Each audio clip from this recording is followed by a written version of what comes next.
तो नमस्कार प्रणाम स्वागत पर हुआ सबके राइटर आशिक अभिषेक के चैनल पर। और सब बताइए आप सब कैसन बानी। उम्मीद करते रहुआ सब भी बढ़िया होखब, अच्छा होखब, मस्त होखब, फिट होखब, बिल्कुल तंदुरुस्त होखब। तो रहुआ सबन खातिर लेके आ गए बनी 2025 के जाड़ा स्पेशल पति पत्नी के बिल्कुल खतरनाक मीटर, बिल्कुल दर्दनाक, बिल्कुल हिट, बिल्कुल ब्लास्ट मीटर बा एकदम। अगर एकरा के रहुआ बढ़िया म्यूजिक बनवा के बढ़िया से दिल से गायकी कर देते हैं तो 100% बाकी गाना और मार्केट में ब्लास्ट करी। लेकिन ऐसे पहले रुआ सब से एगो बात कहल चाहब कि अगर रुआ गायकी में इंटरेस्ट बा आ गायकी कल चाहत नहीं, गायकी रुआ के पसंद बा, रुआ के बढ़िया बढ़िया मीटर नहीं मिलत, बढ़िया रुआ के म्यूजिक नहीं मिल पाओ, बढ़िया से रुआ गायकी नहीं कर पाओ, तो रुआ सबके निराश भइले के जरूरत नहीं है। काहे से कि अगर रुआ गायकी में दम बा तो रुआ के सपोर्ट करे खातिर हम तैयार बानी। काहे से कि रुआ सबन खातिर हम एक प्रकार के सॉन्ग लिखिले, चाहे ट्रैक पर होके, चाहे नया कंपोजिशन होके, चाहे वो अपना फरमाइश के हिसाब से कोनो भी मैटर लिखवा सकीले। नया कंपोजिशन होके चाहे ट्रैक पर होके, लव सॉन्ग, ऑर्केस्ट्रा सॉन्ग, व्यवसायी सॉन्ग, पूर्वी, निर्गुण, भजन, लोकगीत, लयदारी, रंगदारी, जातिवाद सॉन्ग, चाहे जिला स्पेशल गाना, चाहे साइड सॉन्ग, चाहे विवाह गीत, चाहे विदाई गीत, चाहे वो अपना मन पसंद के कोनो भी मैटर लिखवा सकीले, चाहे म्यूजिक बनवा सकीले, चाहे रिकॉर्डिंग करवा सकीले, वो बिल्कुल उचित चार्ज पर।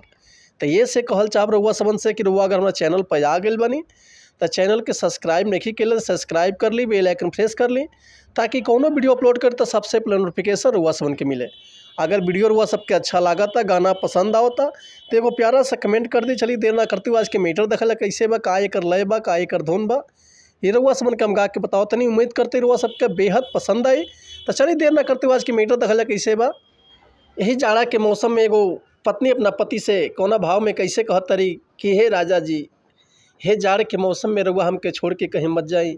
देखी कोना भाव में कैसे कहत तरी। बहुत शीतल लहरी जाई न पिया बहरी, जाड़ से जवानी मोर से जिया पकहरी। हे राजा जी काहे नेखी मेहर के दुख बुझत जी, सुनी कि बहुत शीतल लहरी जाई न पिया बहरी, जाड़ से जवानी मोर से जिया पकहरी।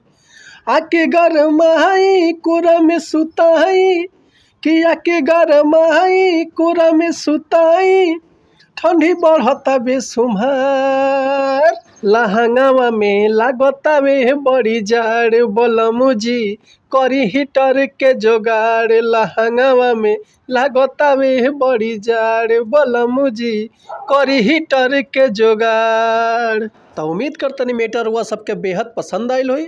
अगर ये गाना के रुआ फुल लिखवाल चाहतनी, चाहे एकर म्यूजिक बनवाल चाहतनी, तो रुआ बेहिचक कॉल या व्हाट्सअप कर सकीले। डिस्क्रिप्शन में हमार कॉन्टैक्ट नंबर बा, व्हाट्सअप नंबर बा, तो रुआ कॉल या व्हाट्सअप कर सकीले।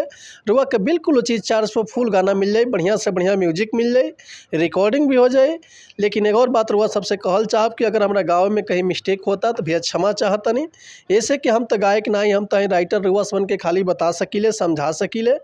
तब मिलत है नेक्स्ट वीडियो में, तब तक ले रुआ सब सन्मति चाहब। नमस्कार प्रणाम, जय हिंद, जय भारत, जय भोजपुरी समाज, हर हर महादेव।